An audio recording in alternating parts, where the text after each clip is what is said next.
다시 새해입니다. 음력 1월 1일 설날이 다가옵니다. 설이라고 하는 말의 어원을 찾아봤더니 여러 추측이 있는데 낯설다라고 하는 그 말의 어근인 설, 거기서 파생된 말이라고 합니다. 지금 우리 앞에 또다시 낯선 시간 1년 365일이 기다리고 있습니다. 익숙하지 않은 시간이죠. 저희가 다시 힘을 내서 걸어가야 합니다. 그런데 여러분, 길이 잘 보이십니까? 저는 이게 요즘에 어디가 어딘지 잘 모르겠습니다. 앞이 잘 보이지 않습니다. 실화인데요. 알프스에서 눈보라 속에서 길을 잃은 사람이 한 2주를 방황하다가 극적으로 구출된 일이 있는데 눈보라가 얼마나 세게 몰아치는지 정말 앞이 한치도 보이지 않는 시계 제로의 상황이었습니다. 이 사람은 영리했습니다. 한 방향으로만 무조건 걸으면은 반드시 여기를 빠져나갈 수 있을 것이다. 그래서 하루에 12시간 이상 한쪽으로만 필사적으로 걸었습니다. 나중에 극적으로 구출되었는데 재밌는 사실을 발견했어요. 자기는 분명히 이 한쪽으로만 앞이 보이지 않으니까 걸었다고 생각했는데 나중에 구조대가 그를 발견하는 것은 그가 조난당한 지점에서 6km 반경 안에서 그는 이렇게 뱅글뱅글 그 자리를 돌았다라고 하는 사실을 발견했습니다. 왜 그랬을까요? 사람이 눈을 가리면 또는 앞이 보이지 않으면 똑바로 가지 못합니다. 한번 실험해 보세요. 이렇게 눈을 감고 한 20m 걸으면 한 4m 오차가 생기고 또 20m 가면 또 4m 오차가 생기고 이래서 한 100m쯤 가게 되면 제자리로 도로 돌아오는 상황이 되는 거죠. 이제 이것을 영어로는 circle wandering, 윤형 방황이라고 합니다. 주로 사막 같은 데서만 일어나는 일인데요.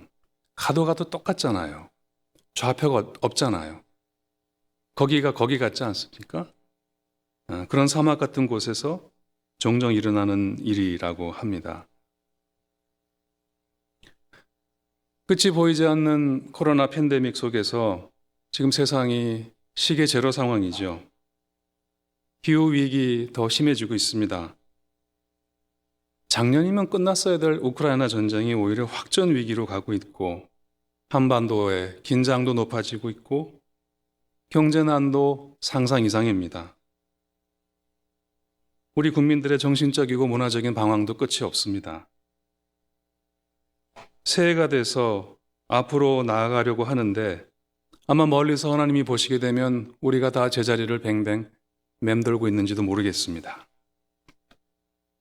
길이 없는 시대죠. 길이 보이지 않는 시대죠. 길을 잃어버린 세대입니다.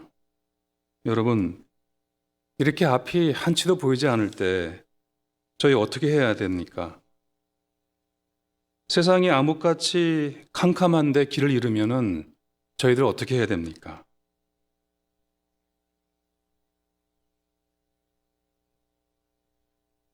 언젠가 제가 서울 시내 큰 오거리를 지났는데 한 유명한 대형 건물 앞에 이런 간판이 붙어 있었습니다. 너무 좋아서 제가 메모하고 갖고 있었습니다. 가슴에 별을 간직한 사람은 어둠 속에서 길을 잃지 않는다. 참 좋은 말이죠. 가슴에 별을 간직한 사람은 어둠 속에서 길을 잃지 않는다. 제가 어둠 속에서 길을 잃었던 기억이 났습니다. 한 20년쯤 전에 저는 성지순례를 갔었는데 그 넓디 넓은 유대 광야, 그 사막에서 우리 일행이 잠시 길을 잃었습니다. 인간의 불빛이라고는 하나도 없는 정말 캄캄한 광야의 사막에서 저는 그때 밤하늘에서 쏟아지는 별을 보았죠. 너무 아름다웠습니다. 여행으로 고단했던 몸을 잠시 따뜻한 모래밭에 누이고 별을 보니까 제가 살아온 길이 생각났습니다.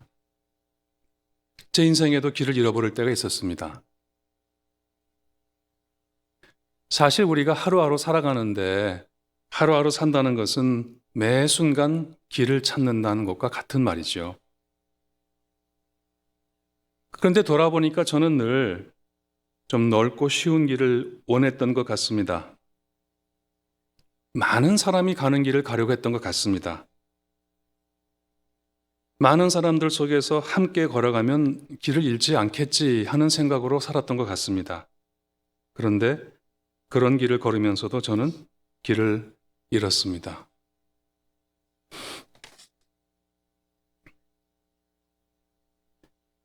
구약 성서에 호세아라고 하는 선지자가 있는데 북왕국 이스라엘이 몰락할 무렵에 활동한 예언자입니다. 이제 민족의 멸망이 캄캄한 어둠이 그 앞에 닥쳐왔을 때 그가 이렇게 민족 앞에 호소합니다. 오라, 우리가 여호와께 돌아가자. 여호와께서 우리를 찢으셨으나 도로 낫게 하실 것이고 우리를 치셨으나 싸매어 주실 것이다. 여호와의 치유와 회복이 빠를 거라는 그런 예언을 선포한 호세아는 이어서 이렇게 말합니다. 오늘 읽은 성경 구절이죠. 그러므로 우리가 여호와를 알자. 힘써 여호와를 알자. 그의 나타나심은 새벽빛같이 어김이 없나니 그는 비와 같이 땅을 적시는 늦은 비와 같이 우리에게 임하시리라. 호세아 6장 3절입니다. 여호와를 알자 했습니다. 아니, 힘써서 여호와를 알자 했습니다. 그분이 어떤 분이십니까? 여호와는 새벽빛같이 나타나는 분이라 했습니다. 새벽빛을 보신 적이 있으신지요? 왜 어둠이 가장 깊었을 때 거기서 터져나온 빛 말입니다. 하나님은 우리의 피난처시오 힘이시니 환난 중에 만날 큰 도움이시라 라고 오늘 땐 시편 46편 기자는 새벽에 하나님이 도우시리라 했습니다. 십자가 사건 이후 슬피 울던 여인들이 부활하신 주님을 목격한 일도 새벽에 일어났던 일입니다. 새벽은 모든 시간의 시작입니다. 새벽은 모든 빛 중에, 새벽빛은 모든 빛 중에 빛입니다. 그 새벽빛을 보신 적이 있으십니까? 성서는 하나님을 빛으로 상징하지요. 하나님은 빛이시라 그에게 어둠이 조금도 없으시다 했습니다. 하나님의 말씀도 빛이라고 말합니다. 주님의 말씀은 내 발의 등이요 내 길의 빛이니이다. 하나님께서 창조의 첫째 날에 만드신 것도 빛입니다. 그래서 성서는 빛을 생명의 원천이고 구원이고 행복이라고 묘사합니다. 신약에서 요한은 예수 그리스도를 세상에 생명을 주러 오신 빛이라고 소개했습니다. 아니, 예수님 당신도 자신을 세상을 비추는 생명의 빛이라고 소개하셨죠. 나는 세상의 빛이니 나를 따르는 자는 어둠에 다니지 아니하고 생명의 빛을 얻으리라. 또 말씀하셨죠. 나는 빛으로 세상에 왔나니 무릇 나를 믿는 자로 어둠에 거하지 않게 하려 함이다. 세상에 빛이신 그분께서 내 안에 생명으로 오셨기 때문에 그래서 마태는 너희는 세상의 빛이다. 주님만이 세상의 빛이 아니라 너희도 세상의 빛이다. 이렇게 말씀합니다. 누가는 그러므로 너희 속 안에 있는 빛이 어둡지 아니한가 살펴보라 라고 우리에게 성찰을 명합니다. 바울도 그랬습니다. 너희가 이전에는 어둠이더니 이제는 주 안에서 빛이라. 빛의 자녀들처럼 행하라. 보세요. 성서는 이렇게 온통 빛에 관한 얘기입니다.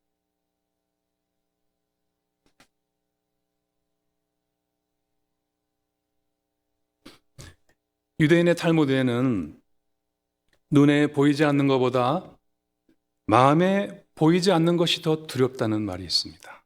참 명언인 것 같습니다. 마음에 보이지 않는 것이 더 두렵습니다. 지금이 꼭 그랬습니다. 눈을 감아도 앞이 보이지 않습니다. 비전이 없습니다. 성경에 비전이 없는 민족은 망한다 했습니다. 비전이 무엇입니까? 비전, 쉬운 말로 마음으로 보는 게 비전입니다. 그런데 그게 보이지 않아 더 두렵습니다. 차라리 그냥 캄캄하면 낫겠는데 눈에 보이지 않는 것보다 마음에 보이지 않는 우리 앞으로의 365일이 참 두렵습니다. 그런데 구약성서의 이사야 선지자가 이런 말을 합니다. 너희는 눈을 높이 들어 누가 이 모든 것을 창조하였나 보라. 여러분, 눈을 높이 들면 무엇이 보입니까? 눈을 높이 들면 별이 보입니다. 지금 이사야 선지자는 밤하늘에, 캄캄한 밤하늘 아래서 이 예언을 선포하고 있습니다. 이사야가 묻지요. 누가 이 모든 별을 창조하였느냐? 그리고 그가 답합니다. 그분께서 천체의 모든 수요를 불러내시고 그는 능력이 많으시니 하나하나 이름을 불러 나오게 하셨다. 그리고 우리에게 이렇게 말합니다. 너는 알지 못하느냐? 너는 듣지 못하느냐? 주님은 영원하신 하나님이시다. 땅끝까지 창조하신 분이시다. 피곤한 사람들에게 힘을 주시고 기운을 잃은 사람에게 기력을 주시는 분이시다. 비록 저 젊은이들이 힘이 빠져 허덕이겠고 장정들도 비틀거리겠지만 오직 여호와를 바라보는, 눈을 들어 여호와를 바라보고 의지하는 자는 새 힘을 얻으리니 독수리가 날개치고 올라갈 같을 것이요 달려가도 지치지 않고 걸어가도 피곤하지 않으리라 했습니다. 눈을 들어서 캄캄한 밤하늘의 별을 보라 했습니다. 구약만이 아닙니다. 신약 성서의 히브리서를 보게 되면 믿음의 주요 또 온전케 하시는 이인 예수를 바라보자라는 말이 나옵니다. 예수를 바라보라 했습니다. 사막에서 길을 잃을 때 방황하지 않는 방법은 나침반을 보고 걷거나 아니면 밤하늘의 북극성을 바라보며 걷는 거죠. 예, 나침반은 흔들거립니다. 하지만 흔들거려도 끝내 북쪽을 가리킵니다. 사실 우리 삶을 돌아보면은 흔들림이 없는 삶은 없더라고요. 어느 문인의 표현들은 우리 모두 다 비틀거리며 걷죠. 삶이란 그렇게 흔들리며 사는 겁니다. 중요한 것은 어떤 지향점을 향해 가는 겁니다. 내 삶이 흔들린다고 느껴질 때 혹시 내가 바라보아야 될 어떤 곳을 지향점을 놓치지 않았는가 우리는 의심해 보아야 합니다. 사람은 그가 무엇을 바라보느냐에 따라 그 인생이 결정됩니다. 그가 바라보는 게 그의 삶이고 그가 바라보는 게 그의 삶의 내용입니다. 땅만 바라보는 사람, 땅의 것만 생각하며 살 겁니다.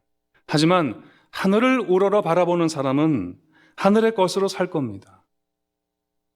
미래를 바라보는 사람은 꿈과 비전의 기쁨을 누릴 것이고 과거를 쳐다보고 사는 사람은 과거의 상처와 아쉬움에 발이 묶여 있을 겁니다.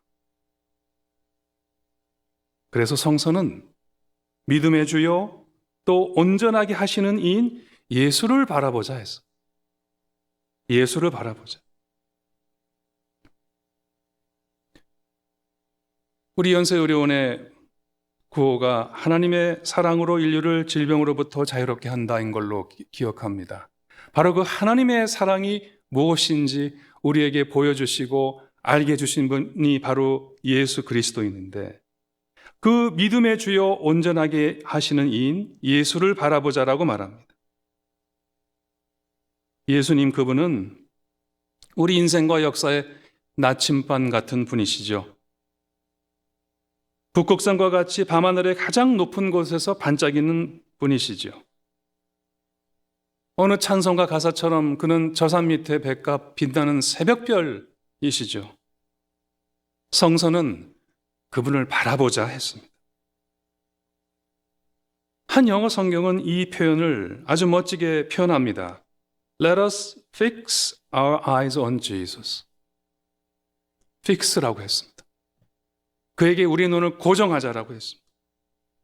그러니까 믿음의 주요 또 우리를 온전하게 하시는 이인 예수를 바라보자라는 말은 이렇게 어둡고 캄캄해도 눈을 들어 하늘을 봐서 그에게 눈을 고정하고 비록 우리들의 삶이 인생이 흔들릴지라도 그에게로 꾸준하게 나아가 생명의 길로 나아가자라고 하는 그런 말씀이었던 것입니다.